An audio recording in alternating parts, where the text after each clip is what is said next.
TV Burp. Royal guest on BBC Three's Wedding Stories. It's Camilla. Child possessed by the devil on Casualty. I am not I. To boost the number of black coppers, the Met have come up with a new plan. I'm always black. And frog-faced airplane runs away. Of course not. It be the apprentice. And this week the task was to launch Sir Alan Sugar's new credit card. So don't look at the card. It's too big. You'll have to make it smaller. That's Sir Alan, though, isn't it? He likes to show off. That's his credit card. Here's his checkbook. That's his checkbook. And here's the photo he keeps in his wallet of his loved one. I love you, Sir Alan. Yeah, he hasn't fired Joe. What's that all about? The thing with Joe, you just can't top her for faces. There's one. There's another one. Advertising agencies in the world, Saatchi and Saatchi. Sharon tries a face. Oh, Joe tops it. She goes in for the killer punch. There he is. You can't top her. Even if the camera's on you, she'll find some subtle way of getting the attention. Tight and then just... Exactly, tight, yeah, absolutely. But maybe when she sat there as well, excuse me, Sandra. Look at me, Sir Alan, look at me! But let's get back to the task. Shugs wants him to come up with an idea for an ad campaign for his plane charter business, catchily titled Amsair. Yeah, everything's got to have AMS in front of it. Amstrad, Amsair. That's why his stair business, Amstairs, folded. Yeah, people keep phoning up for small rodents. Hello? Amstairs? No, we don't sell hamsters. No. We sell stairs. Amstairs. Amstairs. The team's first stop was head of Amsair, Danny Sugar. Hi, Danny Sugar. Hi, Daniel. Ansel. Pleased to meet you. Daniel Sugar is the MD of Sir Alan's private jet business. How'd he get that job, then? You're my son, all right, you can run Amsair. Go on. Danny is a real chip off the old block, with all the charisma of his dad. Very simply, we offer those jets for charter to an exclusive client base. Yeah, you'd be better off running Alan's funeral directors. Am's dead. Yeah. Am's dead. Yeah. Am's dead. The teams are taken to top ad agency Saatchi and Saatchi and start brainstorming.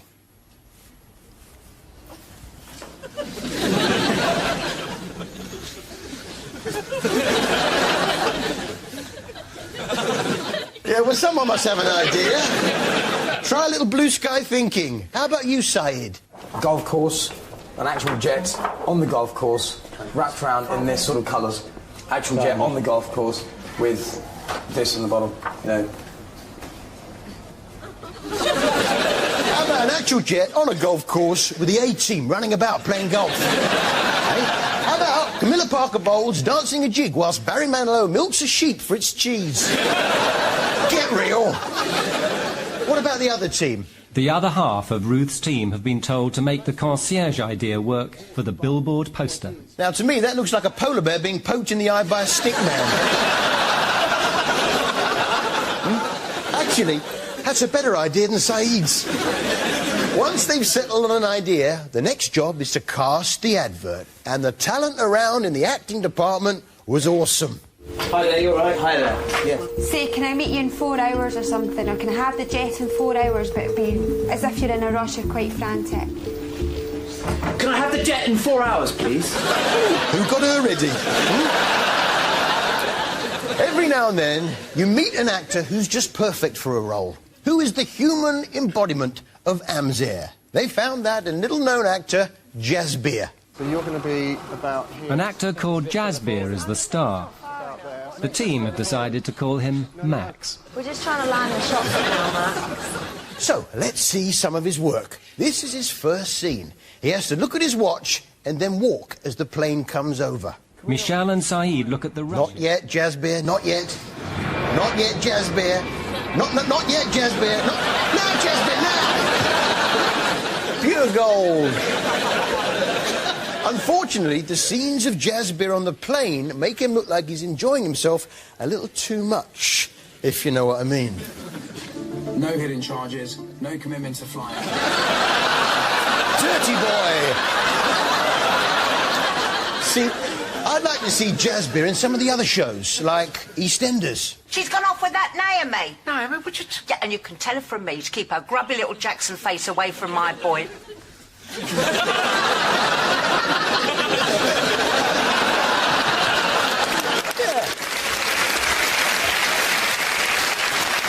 Or the bill. Sarge, can I give you my application form for the advanced driving course now? Yeah, you're cutting it a bit fine though, aren't you? 15 minutes before the deadline. If you ask me, he's not taking it very seriously, Sarge. So, let's have a look at the finished billboards. Paul's team get to see both billboards. Oh, look! Those are the Tim's advert. Yeah, not bad. I prefer mine. It's a polar bear being poked in the eye with a stick by Joe from The Apprentice. Fly hands there. How's that for blue sky thinking? Joan Collins has joined Footballers' Wives. Yeah, well, you got to take the work where you can get it, you know. Which reminds me, you've been Frames back on. Yeah, Joni's on Footy Wives, but only briefly.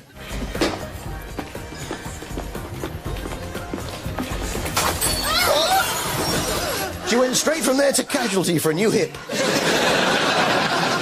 You know, when you marry a snowman, there's always that nagging worry in the back of your mind that you'll get home one day to find out he's melted. Jim, listen. I've just seen Sonia. I'm down here, Dorothy. I'm melting. It's EastEnders, which offered us our TV highlight of the week.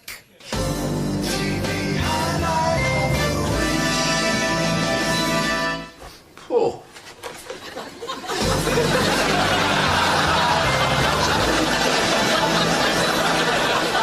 Little Ben's back and living with Ian Beale. Yeah, all right, it was his birthday, and Master Chef Ian made him a cake. A special cake. Yeah, do you know what? The old Wembley Stadium, now that was an absolute doddle. But, I mean, since they've designed this new arch, I mean, they weren't thinking of cake makers. Yeah, in the shape of the new Wembley Stadium. Fair enough, but not strictly accurate, is it? I mean, that's what it will look like, but I've made a cake of what it looks like now.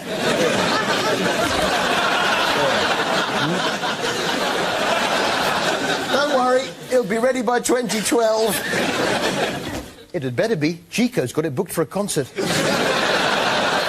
Poor old Martin. His wife has turned Jackson. He's depressed about that, and what's more, he's having to work long hours on the fruit and veg stall in the cold and wet. But don't worry, Martin. Here's something that'll cheer you up. You all right? I'm fine.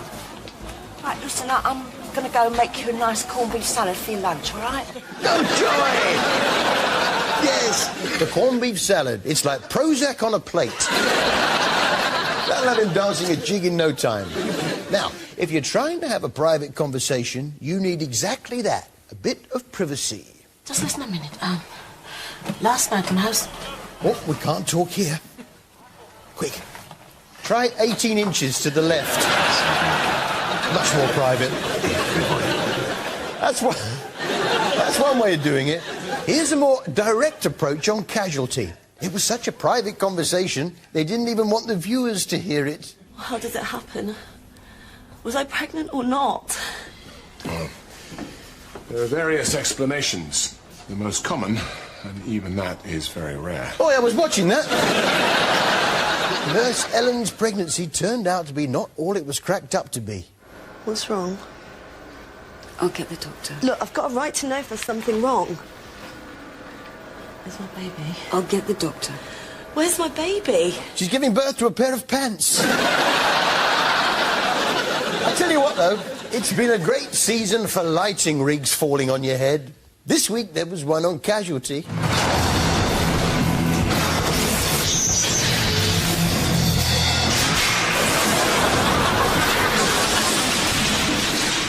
Last week, one on the bill.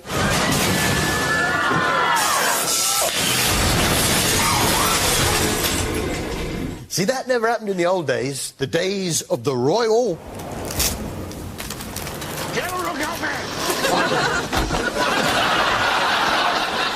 Yeah, what's wrong with a good old-fashioned tree? Meanwhile, on the wards, there was a gent who wasn't as well as he thought. Look, Doctor, what have you kept me in for? I'm fine. Yeah, I'm fine. Yeah, I'll be out of here in no time.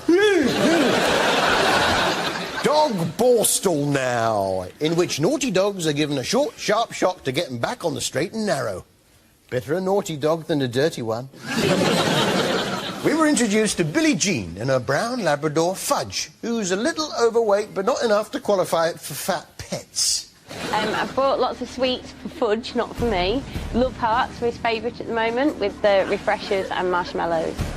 I didn't know they made love hearts for dogs, but yes, they do. I've got a packet here. Here we are. What have they got on them? Oh, look. Be my bitch. Yeah, that's the one. Sniff me. Yeah. And I love your leg. Then we met boxer dog Zebedee, who really just needs a purpose in life. Zebedee from Wales is a 14-month-old boxer, the dog equivalent of a teenager. But he's in Borstal now, and Mick thinks what Zebedee needs is a job. He needs a job. It's Dog Apprentice!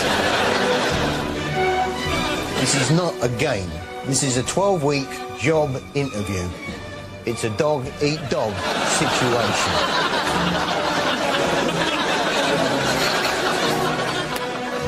14 dogs have come to London in search of a job. There's no phoning. You can't text a number. There's no panel of judges. I'm the one who decides who gets fired. And I'm the one, ultimately, who decides who gets hired. They've come to battle it out for a job with Saran and Sugar. I'm the most belligerent person you could come across. Business is not about weighing my money up against the wall. He's offering one job with a 6-figure salary. To get it, they're going to have to live and work together. This is the ultimate job interview. You're fired. You're fired.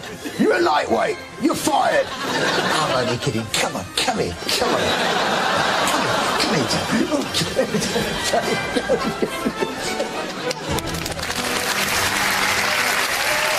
Yeah.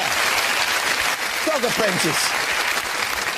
But just thinking about it, you get hurt if a tree falls on your head. You get hurt if a lighting rig falls on your head. But which is the worst injury? The tree or the lighting rig? There's only one way to find out. Fight!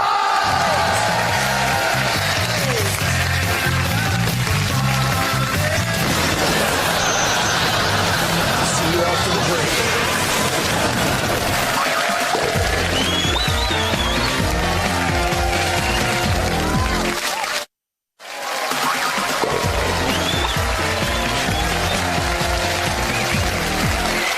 Welcome back. Giant Man on Nanny 911. 5-fold fun. Winners of crafts appear on Emmerdale. Yeah, then. Best in bread. And on Corrie, Tracy Barlow treated herself to 2 giant gold pencils. If you were a goat and you were trying to escape from the farm, I suppose the obvious way to go about it would be to get another goat that wanted to escape too and sit on his shoulders, then dress up as a man. It's Jimmy's farm, and things are looking financially tight for Jamie Oliver's old mucker. He's got 30 grand to pay, but how much has he got in the bank? Want to pay 30 grand. Today? Have we got that to pay? No. What have we got to pay out? Nothing. Nothing. Yeah. And his chickens aren't helping. Not bad out of 96 chickens, is it? 96 chickens and 5 eggs. On top of that, his breeding boar died. But when Blaze finally got excited by the opposite sex, he dropped dead. Poor Blaze, we've ended up killing him death by sex. It's what he would have wanted. But there must be other ways of bringing in some cash. He'd have to go, but...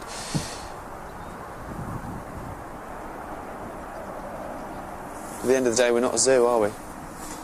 Put him in the yellow pages. Yeah, put a pig in the yellow pages, yeah. Pig, a little bit overweight, good sense of humour, seek similar for roll around in muck. Put it in the yellow pages? I thought you took them to market. Good news, darling. I just sold 5 eggs on eBay. I've got a sausage in the exchange of mark. We'll soon clear that 30 grand. Actually, it was down to Jimmy's pigman to place the ad. Well, it was dictated to him by a pig, then he translated it into English. Large black boar, 4 years old, free to a good home, free to a good experienced home. Typical Jimmy, though. He's nothing if not resourceful. What do you do with a head? What's the traditional use for a pig's head? Well, pigs use them for looking about, thinking, eating acorns, that sort of thing. Usually, it's on the front of a pig. But Jimmy saves his best idea till last. Here's something that'll really turn the business round and have people flocking to the farm from miles around. He's full of ideas all the time. I think he's got it in his head at the moment. He wants to do a guinea pig island.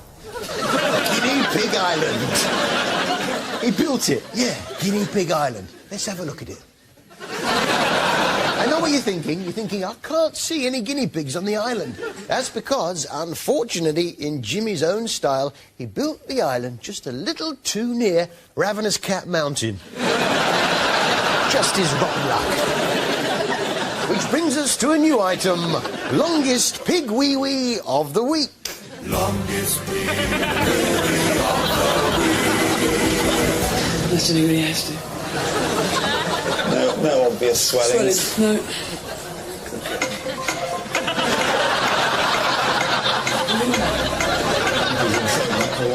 Yeah. Well, I don't think he wants to get up, that's the thing.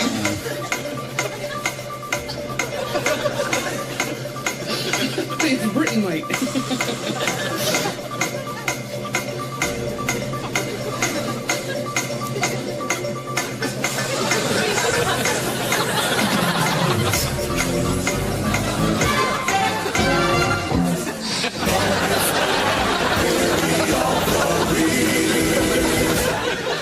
It seemed to me that they'd run out of names on Emmerdale this week. Mrs. Vivian Windsor. Hope, actually. Just. Roger Moore. Well, you're not nothing like him. The special effects boys really had a field day, though, as they staged what can only be described as a breathtaking car crash. Take a look at this.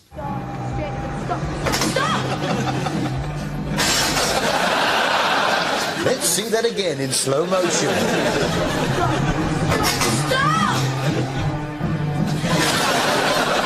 It's a wonder no one was killed. Then there was the man whose eyebrows make the sound of a bell.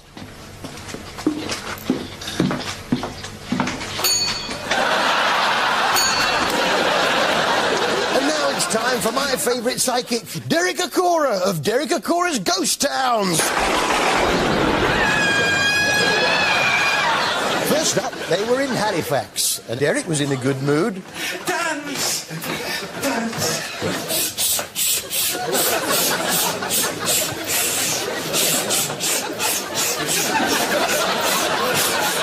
Then out of nowhere, a name came to him from the otother side. Enid. Enid. Enid. Enid. Who? Enid! Then came the doorstep divinations, where Derek is drawn to a house by the psychic energies. And it was amazing how he was able to put his finger exactly on the psychic pulse. Who was John, please? John. Not a John. No. Jack is calling out. Who was Jack? Jack. Jack. Be careful in the trust factor with David. Dave. And there's Anne as well. Who was Anne? Anne. She wasn't overly fussy about her hair, but she knew what you were doing with her hair. Did you just put a clip or something in her hair? Come on, there must be some proof that it's all coming from the spirit world. And I'm also getting told about Paul. Who's Paul? Paul? It's like... Yeah, I used to know a kid called Paul. That's good enough for me. I've got a prediction for you, Harry. It's Derek Acorah. What's your prediction, Derek? I predict you're going to have a very sore nose. I'm Derek Acorah, and I will not be messed with. You're right, Derek. Point taken. Now, on The Apprentice, the winning team got to go to London Fashion Week. That's the London Fashion Week. Here's the Manchester Fashion Week. Of course not. It's our own Coronation Street. And don't you hate it when you're giving your wife a hug and someone tries to gate crash it? It'll all be over soon. I'll be your gatekeeper. Room for a third. I say room for a third. But the show belongs to Mike Baldwin. He's still ill, but it did give him a chance for a last slow dance with Deirdre. Ah. Oh, this is nice, isn't it, eh? Oh. All right, Mike. Calm down.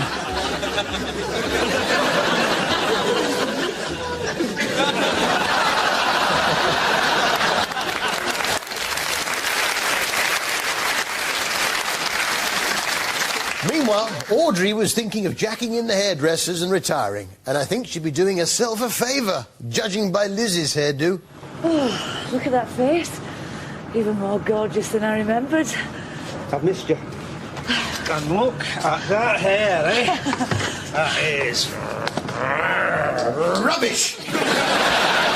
Well, how would you spend your retirement? There's life in the old girl yet, and I don't intend to spend what's left of it travelling at 70 miles an hour up and down the M5 on a chemical toilet. I know that. It has its attractions. Hello, Harry. It's just beer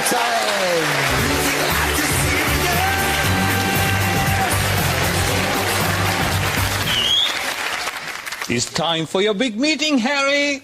Of course, yeah, my meeting. It's the last in the series of TV Burp, so I've got a meeting with the head of ITV.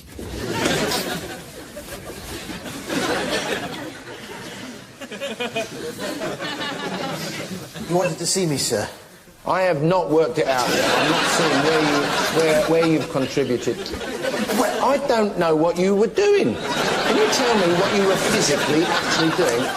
You messed it up, didn't you? You messed it up. In my defence, You're a lightweight. You're fired. Fair enough, you've got a point, yeah. It's all right. Nice table.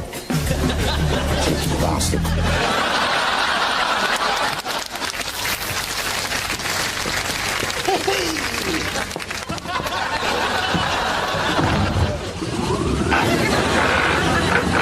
That's all from us. Good night.